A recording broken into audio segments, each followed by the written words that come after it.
Mutton കൊള്ളാലേ.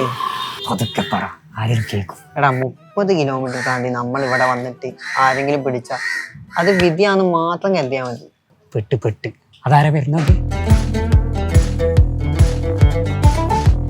ഇയാള് കണ്ട സീനാ. നീ അങ്ങോട്ട് നീങ്ങിയിരിക്കും, വേറെ ആരെങ്കിലും ആണെന്ന് വിചാരിച്ചോട്ടെ. പിടിച്ച് ഇയാൾക്ക് നമ്മളെ മനസ്സിലായെന്നാ തോന്നുന്നേ. പിടിയെടുത്താലോ?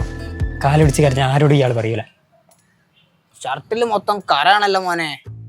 നമ്മൾ ഈ റിസോ സോപ്പും പൊടി ഉണ്ട്, എന്നിട്ട് തേച്ചൊരച്ച് കഴിക്കുക, അതുപോലെ പളപളക്കും.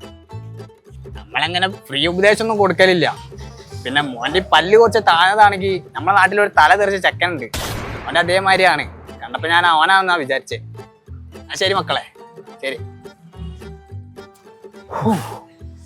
കഴിച്ചിലായി.